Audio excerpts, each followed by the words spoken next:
change, a revulsion so profound that it allows us, by the tens of millions, to change how we think about reality, to change how we live. And I have ended up an advocate for the psychedelic experience, not because I think it's easy, not because I think it's surefire, but because I think it's the only game in town, the only chance left. If we had 1,000 years, if we had 500 years, maybe propaganda, messages on bowls of cereal, photographs on cart milk, I don't know, something might do it. But we don't have 500 years. We must come to a screeching halt now, because we are barreling toward the brink of ruin.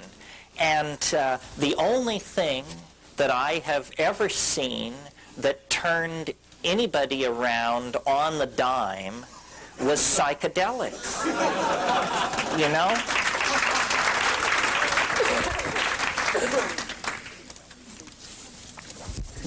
The talking cures invented by Freud and Jung at the beginning of this century, it takes years. Sometimes it never happens. The body work that came along behind that with Wilhelm Reich and others, Feldenkrais and so forth, Ida Rolf, all of this brings it into the theater of the body. At least now we understand it's a body-mind system. It's not a disembodied voice lying on a couch speaking, you know. But it seems so obvious. What we're trying to do is perturb the mind. We want to perturb the mind so that we can then see it differently, so that it may see and be seen differently. Well, the mind rests on a foundation of chemical machinery. We're not saying the mind is chemical machinery. We're saying the mind rests on a foundation of chemical machinery. So if you want to perturb the mind, you don't go to the talking. You don't go to the deep tissue. All of this has efficacy, but it is necessary, but not sufficient by itself. For there to be a sufficiency of method, there must be an initial perturbation of the mind. And this comes about through the use of psychedelic plants. This is not something that was discovered post-LSD in Manhattan by psychiatrists or in Prague or Berlin or at Esalen. This is a truth 25,000, 50,000, 100,000 years old. This is how it's always been done. Only in the last 6,000 years on the European continent and those civilizations that are the children of Europe has there been any other approach to these problems. Well, and what the other approach, linear thought, the phonetic alphabet, science, mathematical abstraction, so forth and so on, what these other approaches have brought us is toxicity, pollution, mutation, catastrophe, revolution, death, and yes, friends, even unhappiness. It hasn't worked.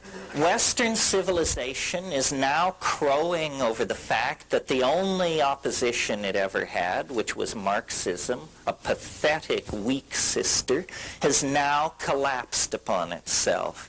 Well, there should be no congratulation in that, because the contradictions which undid Marxism lie in wait to undo this society as well. Both societies are materialistic. Both societies define human beings and treat them as things. And the fact of the matter is, Western civilization at this moment is a loaded gun pointed at the head of this planet. And we, for all our pretensions to a sensitivity to the presence of vitamin C or zinc in our diet or all the rest of this malarkey, we are the major prevaricators of this situation. So a certain obligation rests upon us. And I think we're meeting this obligation. I wouldn't say we're doing a great job or a terrible job. I think we're functioning at approximately a B+ level.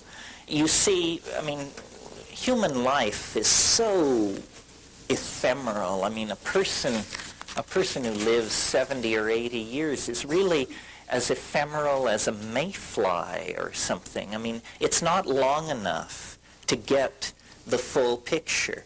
For instance, many of you, by virtue of not having spent a great deal of time thinking about it, probably don't realize that this psychedelic plant shamanism option, this is not something that Western civilization has grappled with for centuries and come to terms with and found the proper pigeonhole for and put aside. Not at all, my friends. The fact of the matter is, all of this information about psychedelics has arrived in Western society in the last 100 years. And we have to say 100 years because we want to include things like mescaline, 1895-98, it began to be studied in Germany, and things like ibogaine, which was known toward the end of the last century, but which has had virtually zilch impact on American psychedelic populations. So we have to say the psychedelic option has only been an object of the Western mind's curiosity for approximately 100 years. But really, 90% of that occurred in the last 50 years. As many of you know, I am a great fan and spokesman for psilocybin, for the mushrooms. The mushrooms that I am so stoked on were discovered in 1953 by Gordon and Valentina Wasson in Huautla, discovered in 53, made absolutely Schedule I illegal in 1966. 13 years was the window in which Western civilization had to study this compound and figure out what it was for. And they were just beginning to focus upon it when it was made illegal. LSD, discovered in 37, not brought into the scientific literature until 48, not generally available even in the laboratory until 1950, made totally illegal in 1966.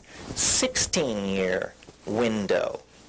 Think about the fact that when LSD was legal, psychiatrists, professional researchers were consistently reporting cures of chronic alcoholism with one 500 gamma dose. One dose. Cure, like a 50% cure rate without recidivism for chronic alcoholism.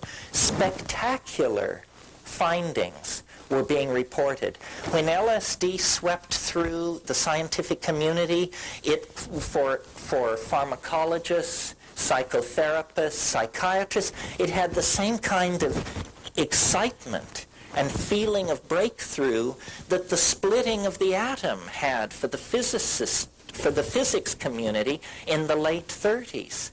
Well, science we are told, is this absolutely impartial, godlike body of knowledge prosecuted by great men, and it will fearlessly send its questing mind into any situation or environment. This is a mental discipline so dispassionate that it sees nothing at all wrong with strapping monkeys into apparatus and hurling them into walls at 70 miles an hour to study traumatic injuries.